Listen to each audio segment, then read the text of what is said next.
I lean closer to my drafting table, adjusting the letter spacing on Mason and Brooke's engagement invitations for the third time. The afternoon light spills across my workspace, highlighting the metallic copper accents I've carefully added. Perfect. Almost perfect. My brother deserves nothing less. My phone buzzes against the oak surface, teetering dangerously close to my coffee mug. Mason's name flashes on the screen, bringing an automatic smile to my lips. Parties this weekend. Guest list is super tight. Hope you understand. My hands freeze mid-adjustment. I read the message again, convinced I must have misunderstood. The delicate brush pen slips from my fingers, leaving an unwelcome streak across the sample invitation. What? I whisper into the emptiness of my apartment. As I reach for my phone, my coffee mug tips over. Dark liquid seeps into my sketches, but I barely notice. Instead, my eyes lock onto the framed photo beside my workspace. Mason, grinning in his uniform, standing next to 3 large care packages.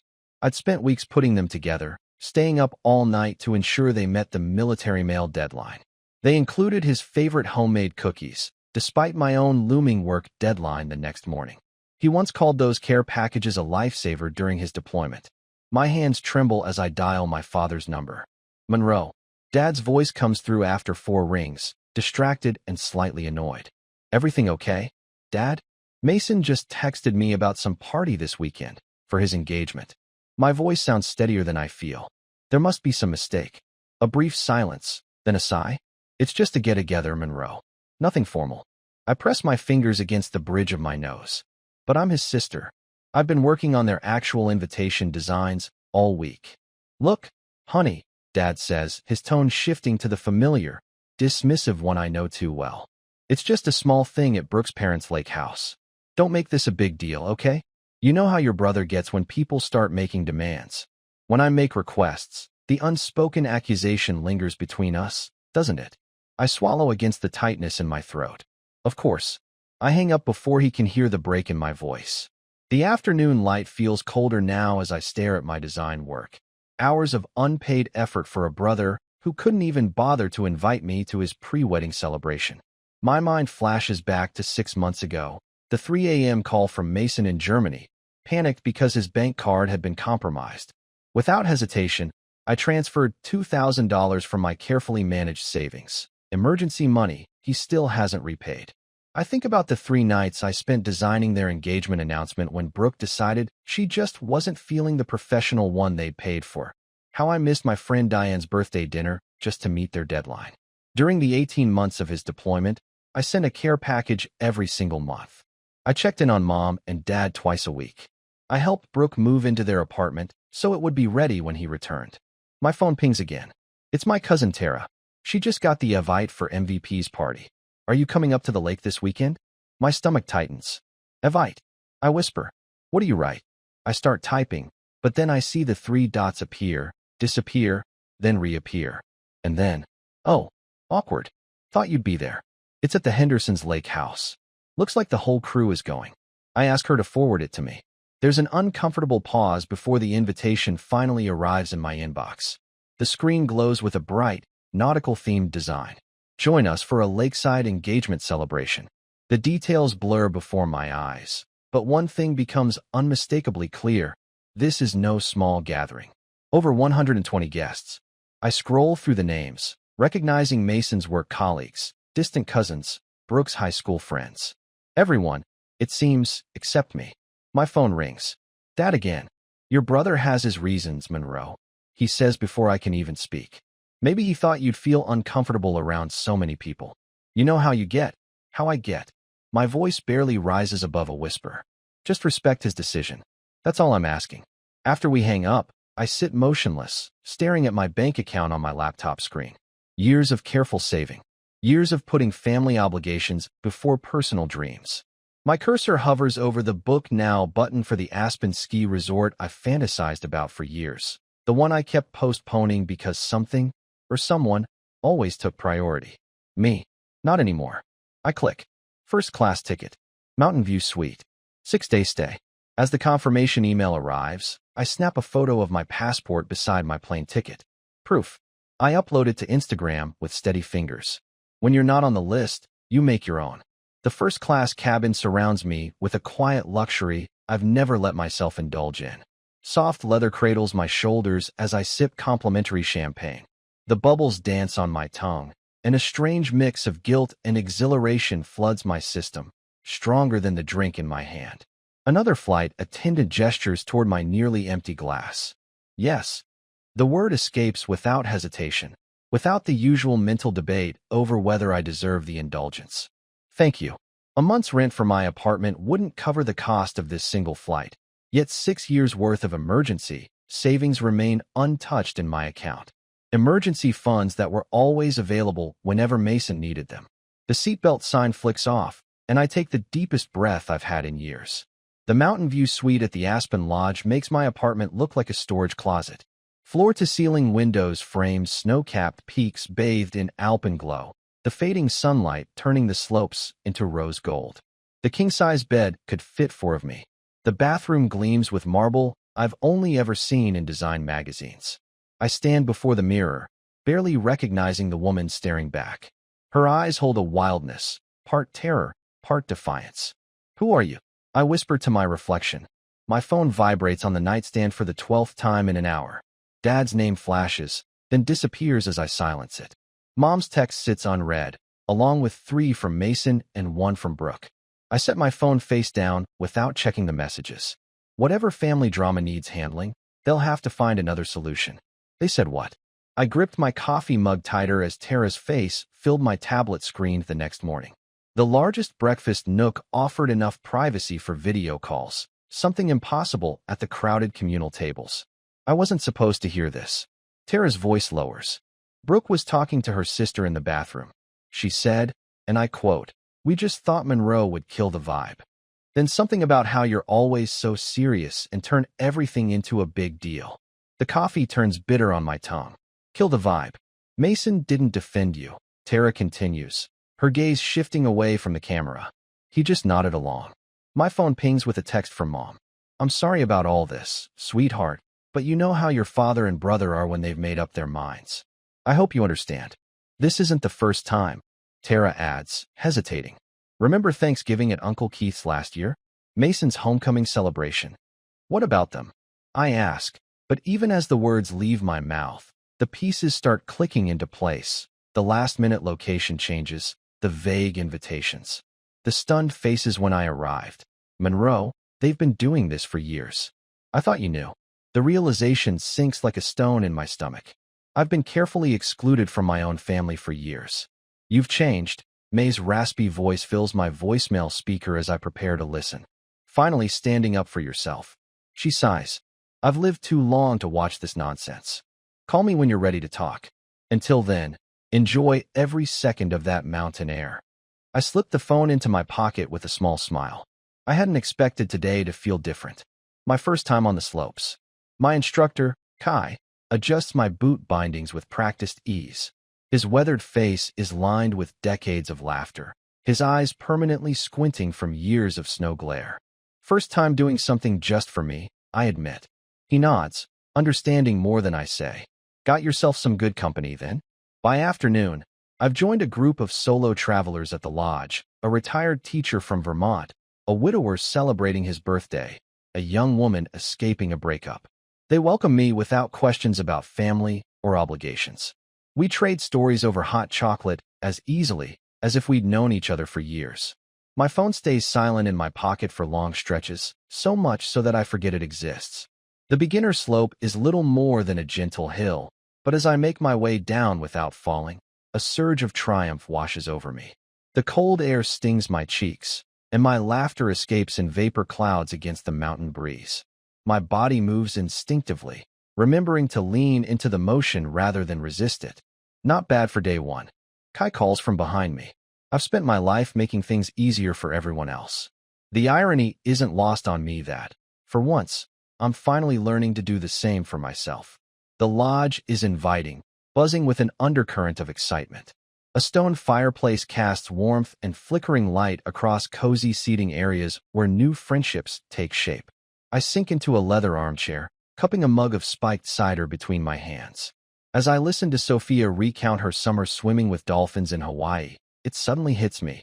I haven't checked my phone in hours. When I finally pull it from my jacket, the screen flashes, 15 missed calls, 32 unread messages. But instead of the usual jolt of anxiety, all I feel is a quiet sense of detachment. Whatever crisis they're facing, they're doing it without me, and they're managing. So am I. As laughter rises around me, I capture a photo of the breathtaking mountain sunset through the window and post it on Instagram with steady hands. Good morning to a new life. Have you ever had to step away from family obligations to truly discover yourself? Share your experience in the comments below. Have you ever faced the difficult choice between loyalty to others and loyalty to yourself? The fireplace crackles in the timber-framed lodge lounge as I raise my mulled wine in a silent toast to myself. 3 days into my Aspen escape, and the knot that's lived between my shoulder blades for years is finally beginning to loosen. My phone vibrates against the polished oak side table, once, twice, again, and again. By the sixth buzz in under a minute, curiosity wins. I set down my drink and pick up the device. 17 notifications, all from Tara Sass. Complete meltdown happening. Call me now. I hesitate, fingers hovering over the screen. Part of me wants to silence it and protect this fragile peace. I found out. But another part of me, the part that spent 3 decades witnessing my family's chaos up close, needs to know. I step outside onto the empty terrace, where untouched snow glows under the resort's golden lights. Tara picks up on the first ring, party noise bursting through the speaker. Oh my God, Monroe, you're missing the drama. Her voice is a mix of horror and amusement. Mason's been flirting with Kelly Winters, you know, his high school girlfriend, for the past hour. Right in front of Brooke. What? The word escapes as a visible cloud in the cold mountain air. It started with reminiscing, then moved to arm-touching. Now they're huddled by the bar, laughing like they're the only 2 people here. I press my fingers against my temple. And Brooke?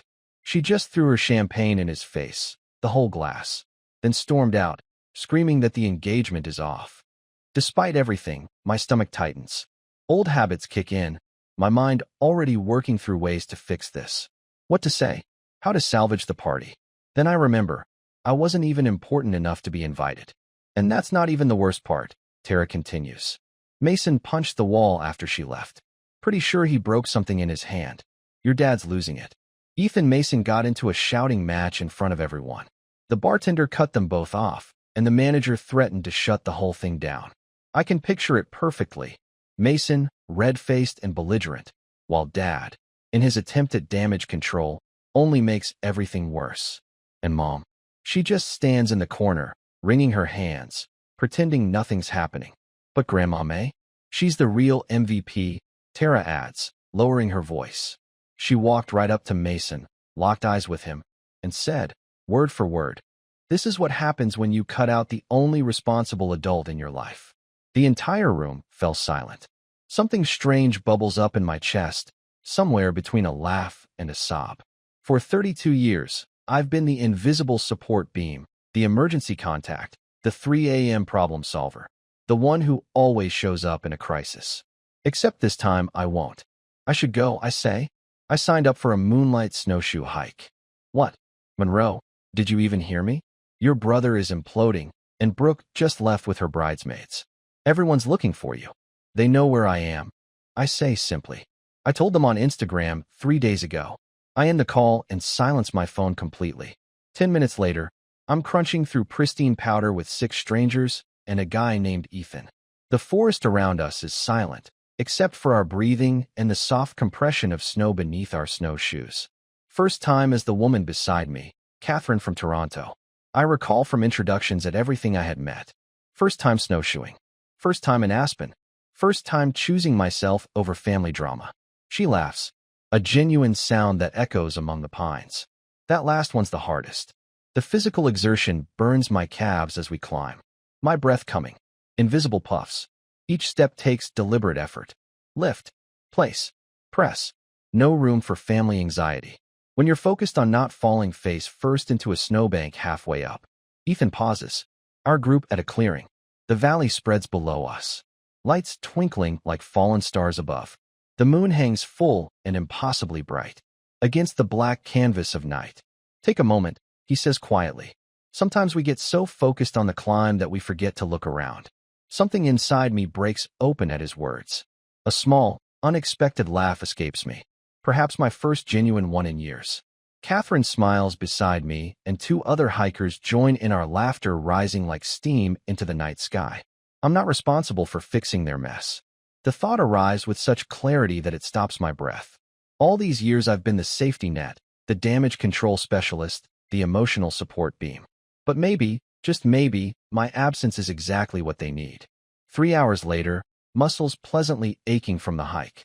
I return to my room and turn my phone back on. The notifications cascade like an avalanche. 14 texts from Mason escalating from angry. Where the hell are you two? Accusatory. This wouldn't have happened if you were there too. Desperate. Please call. Everything's a disaster. 8 missed calls from Dad, followed by a text that makes my jaw clench. We needed you. You abandoned your family when it mattered most. 3 tearful voicemails from Mom, each ending with her signature line. Please don't make this a thing, honey. 1 message from Brooke sent 30 minutes ago. I need help. Mason's a mess. Can you talk some sense into him? My thumb hovers over Mason's message. Muscle memory nearly taking over for a heartbeat. I consider what I've always done. Step in. Smooth things over. Absorb the blame. Fix the unfixable. Instead, I open my contacts. I find Mason's name and press block. Contact. The screen asks if I'm sure. I've never been more certain of anything. I block Dad next, then Mom, then Brooke. Each taps yield down a heavy burden I've carried so long I forgot it wasn't mine. I call the front desk. Hello. This is room 342. I'd like to extend my stay by 4 more days, please. Afterward, I take a selfie by the fireplace, the flames casting a warm glow across my face. I've never looked more at peace. I posed it with a caption that would have been unthinkable just days ago. 0 regrets, 100% peace. Then I silenced my phone, place it on the nightstand, and for the first time in my adult life, I sleep without waiting for it to ring. I'm halfway down Silverado, a blue run that would have terrified me a week ago. When my phone vibrates against my thigh for a blissful moment, I consider ignoring it like the 14 other calls I've let go to voicemail. But something that old, familiar sense of responsibility makes me slow. My descent and pull to the side of the trail. Grandma May's name lights up my screen. Unlike the others, she deserves an answer. Monroe. Her voice crackles with a mix of relief and concern. They're losing their minds, trying to reach you. I watch a father and daughter glide past their laughter, carrying on the crisp mountain air. I needed some space.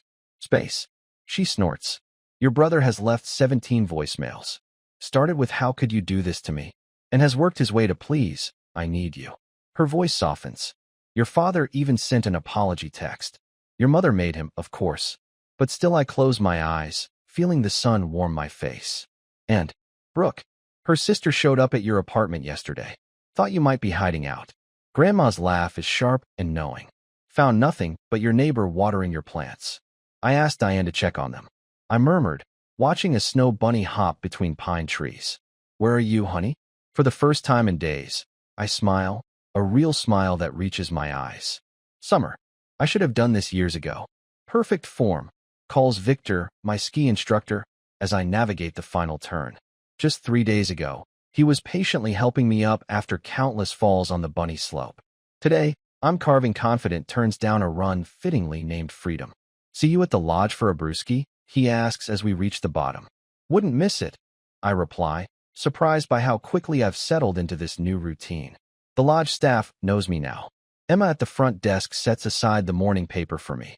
Paolo remembers my coffee order, and Jeanette, the concierge, stops me with dinner recommendations. Monroe. Jeanette waves as I step into the lobby. The Hendersons were wondering if you'd join them tonight. They're having a family dinner at their cabin and thought you might enjoy a home-cooked meal. I pause, momentarily taken aback. The Hendersons, a retired couple I'd met during a snowshoe tour, have no obligation to me. They don't need anything fixed, designed, or solved. They simply enjoy my company. I'd love to, I say, and the simplicity of it nearly brings tears to my eyes. Later, in my room, I open the leather-bound journal I bought from the gift shop. Flipping through past entries, I watch my handwriting evolve, from shaky and uncertain to bold and fluid. Day 1. I arrived broken, wondering if I'd made a terrible mistake. Day 5, skied my first blue run today. Fell twice. Got up twice. No one seemed disappointed in me. Day 7, I recognized my reflection again. I pressed my pen to a fresh page. Day 8, the woman who arrived is not the woman who will leave. Dr. Winters watches me from across her sunlit office in the resort's wellness center. You've made a deliberate choice to disengage, she says. It's not a question. I nod, turning my silenced phone over in my hands. 67 notifications. I haven't opened a single one. Tell me about your family, she suggests. The unfiltered version. And I do. The words spill out like a spring runoff. 18 months of care packages during Mason's deployment. The money I transferred without hesitation.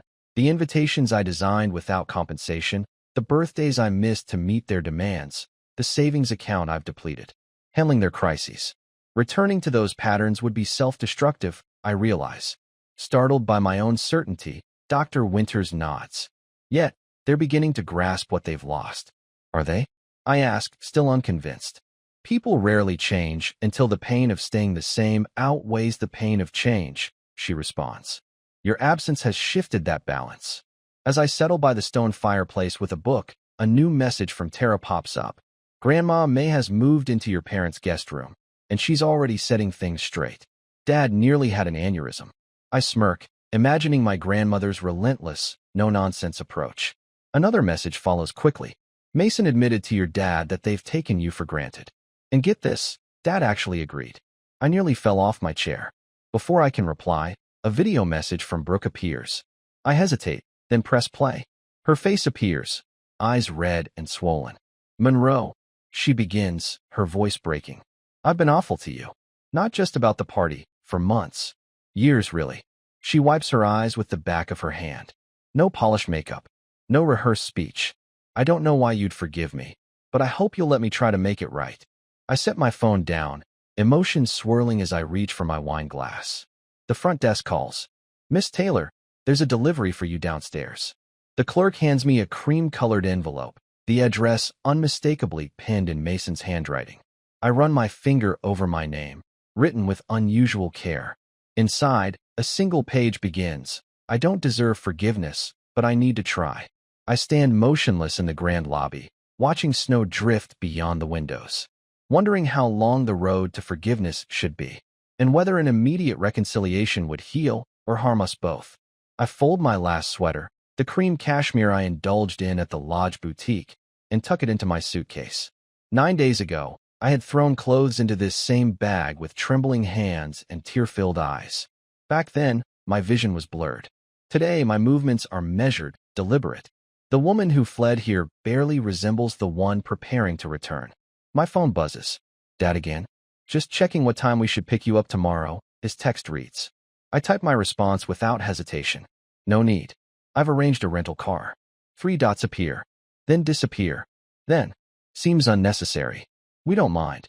I do, I reply, then silence my notifications. Control begins with small decisions. The rental car, the neutral meeting location, the terms of re-engagement. After what they're all calling your little breakdown. As if standing up for myself could only be explained by mental fragility. From my balcony, I take one last look at the mountains that witnessed my transformation. Tomorrow I'll meet my family at Meridian Coffee Shop, not our kitchen table, where I've swallowed criticisms with Sunday pancakes for 3 decades. Thank you. I whisper to the peaks silhouetted against the twilight sky.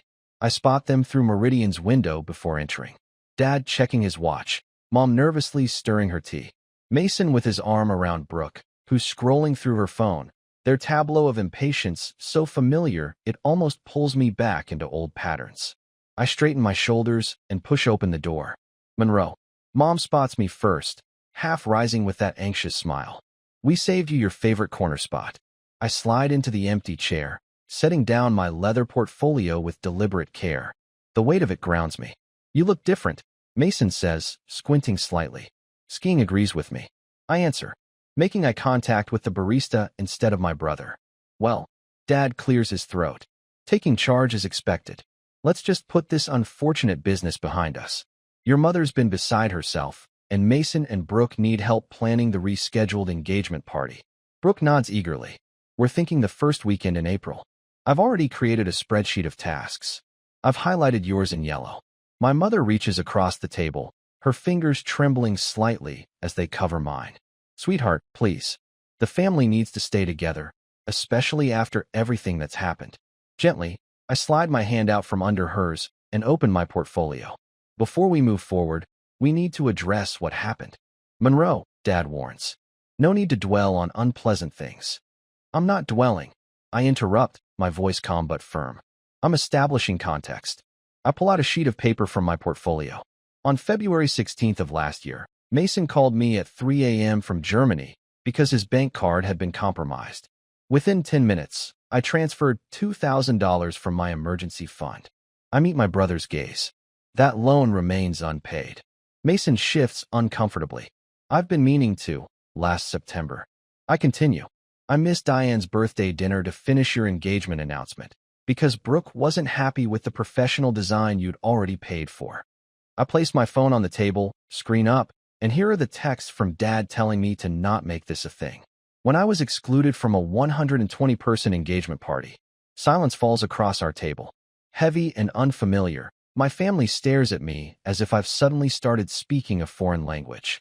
I'm not here to accuse. I say, folding my hands on the table. I'm here to establish boundaries. Dad's face reddened. Now see here. No, Jack. Mom interjects with uncharacteristic firmness. Let her speak. I pull out another sheet of paper and place it beside the first. This is what I need from each of you moving forward. They lean forward, almost in unison. I'm scanning the typed list. One acknowledgement of my time, effort, and contributions to advance notice for family events. Minimum 2 weeks 3. Repayment of outstanding loans within 6 months for no more free design work. Family discount of 25%. Only 5. Respect for my no without guilt trips or manipulation. If these boundaries are crossed, I continue. I will limit contact until the behavior changes. I've come to realize that love without respect isn't sustainable. And if we refuse this ultimatum, Dad's voice wavers between anger and disbelief. Then you're making a choice about the kind of relationship you want with me. I straighten the papers with steady hands. And I'll respect your choice by making my own. Mason wipes away an unexpected tear. Monroe, I didn't realize. I know. I say, my tone softening slightly. That's part of the problem. Mom glances at Dad and offers tentatively. These seem reasonable. Brooks raises a perfectly shaped eyebrow. So, you're not helping with the wedding planning? After everything that's happened? I will, within these parameters, I reply. But there's something else. I've accepted a 6-month design contract in Colorado. I start next month. You're leaving? Dad's fist slams against the table, rattling our cups. Just like that. I'm pursuing an opportunity, I correct him. Just like you always encouraged Mason to do. Dad opens his mouth, then closes it, slumping back in his chair.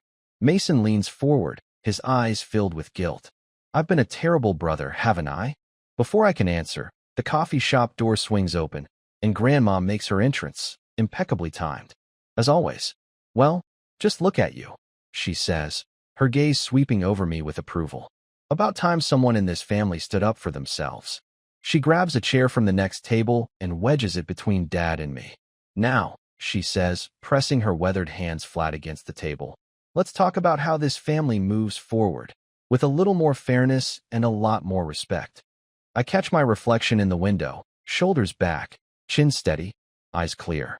The mountains gave me this gift, a woman who finally values herself enough to demand the same from others. Framed by the peaks, I adjust the blinds in my Colorado apartment. 6 months here, and the view still takes my breath away. A crisp February breeze slips through the inch-wide gap in the window, a small luxury I never allowed myself back home, where I covered the heating bills my parents claimed they couldn't afford. I trace my fingers along the row of postcards pinned to my corkboard. Aspen, Boulder, Santa Fe, Denver. Places I've explored since reclaiming my independence. Each one a milestone, marking the distance from the girl who once canceled plans at the first sign of family obligation. My phone lights up with Mom's weekly video call. I take a deep breath before answering, recalling my therapist's advice. Boundaries aren't walls, they're doors you control. Monroe. Mom's face fills the screen, her hair freshly colored for the church potluck. You arrested? I am. No explanation, no apology. That's new too. Your father asked about your project for that coffee company. She pauses, fumbling with her reading glasses. He saw their billboard off Highway 40, said it had your signature style. 6 months ago, I would have launched into a long explanation, searching for validation. Today, I just smile. It was a good client. They've already commissioned 3 more designs. A notification slides across my screen, a text from Mason. Sample wedding invitations came today. Used your color scheme suggestion. Thanks, sis. No desperate plea for help. No last-minute crisis. Just acknowledgement. Progress. After we hang up, I open my laptop to an email from Tara, apartment listings in Denver. Consider me as a roommate, she's written. Colorado looks good on you. I sip my coffee, allowing myself a moment of quiet pride. The family that once saw me only as a utility has begun the awkward, imperfect work of seeing me as a person. Grandma May's weekly letter sits unopened on my counter, her elegant cursive visible through the envelope. Her letters have been my anchor during this transition. Last week, she wrote, "Your father actually asked me how to make your mother's birthday special without putting the burden on you. First time in 40 years that man's asked for advice." I tucked the letter into my journal, savoring the anticipation of reading it later. Today's focus. My design business has tripled since moving here. Clients who respect my boundaries, lining up for my services. The invitation rests on my coffee table, Mason and Brooks' revised wedding plans, a small ceremony with 30 guests. My name is on the envelope, written in Mason's handwriting, not Brooks' mother's secretary's. I haven't decided yet. When I showed it to my therapist, she nodded thoughtfully. Attending doesn't mean falling into old patterns, she reminded me. That's what hotels are for. Later, I'll meet Jenna, a design student struggling with family expectations. She reminds me of myself, talented but hesitant to take up space. The scholarship I established at the local college connected us. "You're helping me give myself permission," she told me last week. A familiar heaviness tries to settle on my shoulders as I think about next week's women's retreat, where I'll be speaking about boundaries. The old Monroe would have panicked at the thought of being seen as an expert in something she had only recently mastered. But that was then. Now, I close my eyes and practice my evening gratitude ritual, thankful for courage, for mountains, for the quiet fulfillment of a life that is truly mine. Through the window, the setting sun casts its glow on my walls. Copper, the same metallic shadows. Refining. On Mason's original invitations. The day everything changed. I had raised my hand to accept the invitation. Tomorrow, I will book a hotel room in my hometown and RSVP, yes. Not because I need to, but because I choose to. Sometimes, the greatest act of love is learning to love yourself first.